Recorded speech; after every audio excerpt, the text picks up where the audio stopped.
Hello and welcome to A Note for God. I'm super excited you guys are here.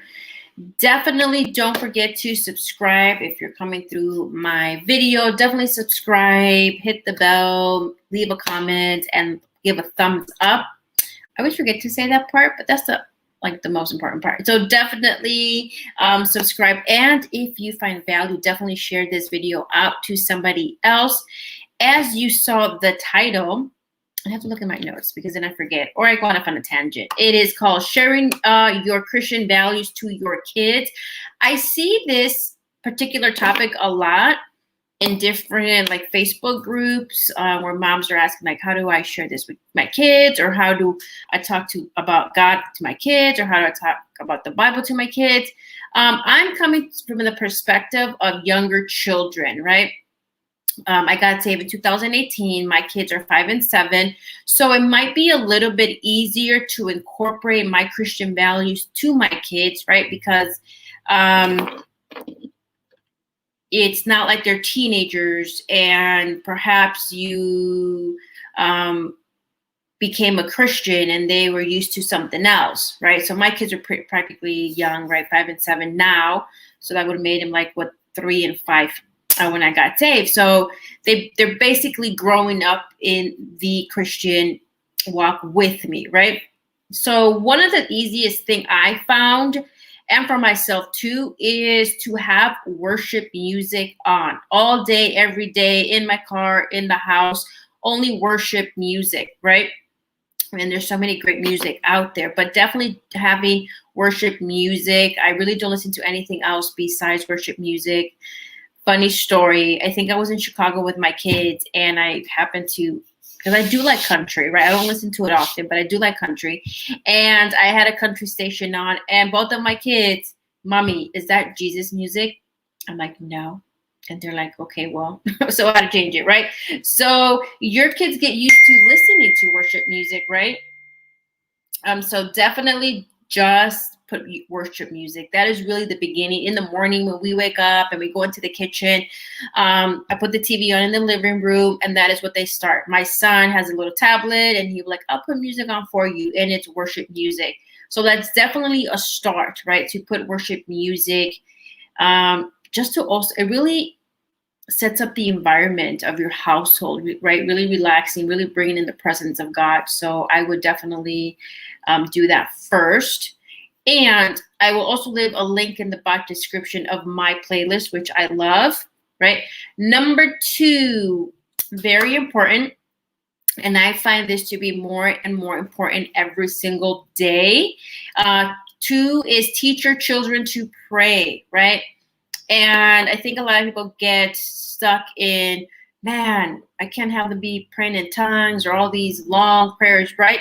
If they're young like mine, it's very simple. One of the things that I first started to do with my kids when I was newly saved and they were younger is basically just blessing their food, right? So before they eat, they know what to do. Very easy. Thank you, Jesus, for this food that we have. Very simple, right? It's so simple.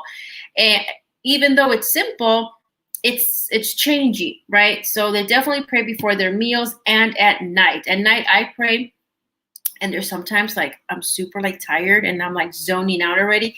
And my kids would be like, Mama, you didn't pray. So they're used to the prayers that I say at night. And then it's lullabies and then they go to sleep. But they get used to it, right? So it's a routine of doing it over and over. And believe me when I say this, and I'm sure if you're a mom, the kids will actually keep you accountable because they're like, wait, where's the music? And we didn't pray. So definitely do that. And if they're teenagers, because I have been an educator for 15 years, teenagers might be a little bit more difficult or I'm not sure what you're doing. It's just being consistent with them, right? It's just being consistent and just showing your values now as a Christian, right? Again, they might be a little hesitant at first, but believe me, as an educator, if you are consistent, they will see that. All right. So that's just a tip for you. Number 3, another thing I like to do is put some YouTube videos on. Superbooks is amazing for kids. I love it. Superbooks. And there's another one that we follow. I think it's called Saddleback Kids. It's cute little cartoon videos. It's like maybe 3 to 5 minutes because of the attention span of a child, but they're super cute, right? So anytime I want to emphasize a story like Daniel or Esther, I'll look it up, especially on Superbooks because I love them. And then they'll get more information. So definitely those YouTube videos, they are amazing. And the last thing, and I'll try to post some of those videos on the box description below. And another thing that I love to do is stories of the Bible. Very simple, right? You just Google, everything's done on Google. You Google, stories of the Bible or kids activities for the Bibles, and bam, you have all these different worksheets. Amongst one of my midnight searches, I'm sure, I found this activity, right? Or it was an activity with different people from the Bible. However, as a teacher, I'm like, I'm going to change this up. I cut them out, and they were like Esther and Ruth, and who else do we have? Jesus and Jeremiah. Anyway, so I cut them out. Then I got those little popsicle sticks from the dollar store, put him in there. I wish I would have brought him here, but I don't. And I would say who it was, like this example, Daniel, and then I would tell a little bit of the story, or I would pull one out and then have my kids tell me who are these people. And I'm so happy because they know more than I ever knew at 5 and 7. And it's so amazing, right? It's super simple. It's a super simple activity that you can do, right? Or you can even have your kids color in. If you see something like that, have them color in like the different characters, you cut them, and then you put in the popsicle sticks, and that's how you review. And I believe that's right now in their room, because that's where I have most of their stuff for their school. So definitely those are your 4 tips.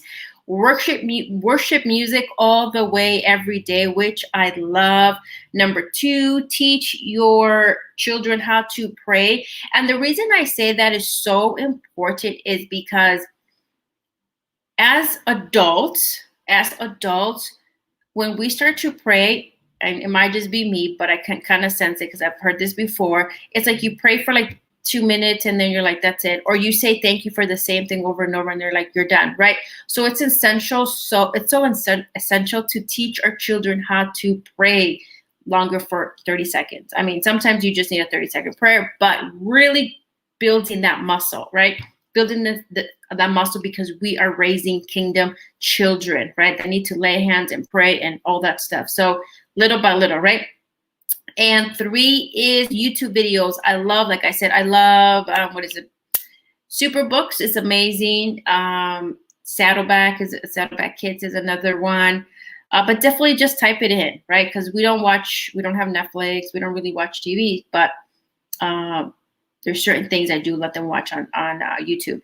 And the 4th one is stories of the Bible. Very simple, right? Very simple, especially like my kids are very young in age. You can, again, get some worksheets, or get those little activities where you get the different characters, you cut them up, popsicle sticks, there you go. And then you kind of quiz each other back and forth, all right? Definitely don't forget to subscribe to my YouTube video. If you're watching this, definitely leave a comment. And also let me know other tips that you have done if your kids are older or they're younger, to really show them about your Christian values and teach them about your Christian values, right? Definitely comment that below. And just a little total thing, if you're in Las Vegas for the month of October, this is 2021. If you are here in Las Vegas, I'm having a vision board workshop here on the 23rd of the month. So I will leave that link also below.